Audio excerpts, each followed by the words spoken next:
வணக்கம் சகோ, இது உங்கள் டிஎஃப் தமிழ் மூவி டைம். இன்னைக்கு இந்த லாஸ்ட் லேண்ட்ஸ் அப்படிங்கிற ஹாலிவுட் படத்தை பற்றி தான் பார்க்க போகிறோம். ஃபர்ஸ்ட் இந்த படத்துடைய கதை என்னன்னு பார்த்துடலாம். படத்துடைய ஸ்டார்டிங்ல இது ஒரு அபாகலிப்ஸ் உலகம் அப்படின்னு சொல்றாங்க. அதாவது ஏதோ ஒரு பேரழிவால இந்த உலகம் அழிஞ்சிருச்சு அப்படின்னு காட்டுறாங்க.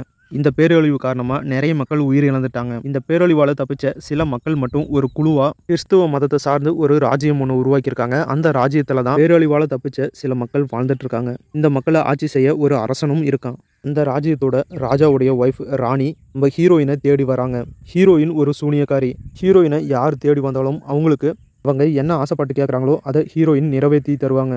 இப்போ இந்த ராஜ்யத்துடைய ராணி நம்ம சூனியக்கார ஹீரோயின் கிட்ட அவன் ஒரு ஓனாய் ஆகணும் அப்படிங்கிற ஆசையோடு வந்திருக்காங்க. ஹீரோயினும் நீ கண்டிப்பாக முழுநிலை வரதுக்குள்ளே உன்னை ஓனாயாக மாற்றுறேன் அப்படின்னு வாக்குறுதி கொடுத்து அனுப்புகிறாங்க. முழுநிலவு வரதுக்குள்ளே ராணியை ஒரு ஓனாயாக மாற்றணும் அப்படிங்கிறதுனால ஹீரோயின் அதுக்கான தேடுதலில் இறங்குறாங்க. அப்போ தான் ஒரு பவுண்டி அண்டராக இருக்கிற நம்ம ஹீரோ பட்டிஸ்டாருடைய அறிமுகம் கிடைச்சி சூனியக்காரி ஹீரோயினும் பவுண்டி அண்டராக இருக்கிற ஹீரோவும் சேர்ந்து மனித ஓனாயாக இருக்கிற ஒருத்தனை தேடி கிளம்புறாங்க.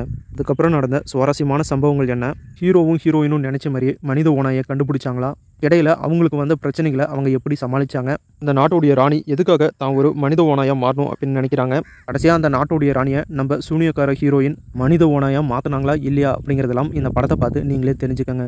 இந்த லாஸ்ட் லேண்ட்ஸ் அப்படிங்கிற இந்த படத்துடைய கதை ரொம்பவே சூப்பராக இருக்குது. படத்துடைய விஎஃப்எக்ஸினும் ரொம்பவே சூப்பராக இருக்குது. யார் அந்த மனித ஓனாய், முதல்ல அந்த மனிதவனை யாருன்னு காட்டுங்க அப்படிங்கிற அளவுக்கு படத்துடைய கடைசி வரைக்கும் கூட்டிகிட்டு போய் கிளைமேக்ஸில் ஒரு ட்விஸ்ட் வச்சு ரிவீல் பண்ணி காட்டுற சீன்லாம் வேறு லெவலில் இருந்துச்சு. இந்த மனிதவனையோட விஎஃப்எக்ஸ்லாம் வேறு லெவல் தரமாக இருந்துச்சு. படத்துடைய கதை ரொம்பவே சூப்பரான கதை. ஸ்க்ரீன் பிளே தான் கொஞ்சம் சொதப்பியிருக்காங்க.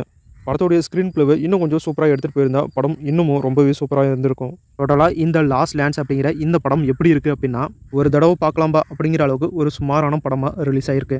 ஒரு வித்தியாசமான படம் பார்க்கணும் அப்படின்னு நினச்சிங்கன்னா இந்த படத்தை ஒரு தடவை ட்ரை பண்ணி பாருங்கள். இந்த படம் இப்போ தமிழ், தெலுங்கு, ஹிந்தி, இங்கிலீஷ் லாங்குவேஜில் ரிலீஸ் பண்ணியிருக்காங்க. இந்த படத்தில் 18+ காட்சிகள், வயலன்ஸும் அதிகமாக இருக்குது. அதனால் ஃபேமிலியோட பார்க்காதீங்க. அடுத்த வீடியோவில் வேறு ஒரு சூப்பரான படத்தோட மறுபடியும் உங்களை சந்திக்கிறேன். இது உங்கள் DF Tamil movie time. Thank you.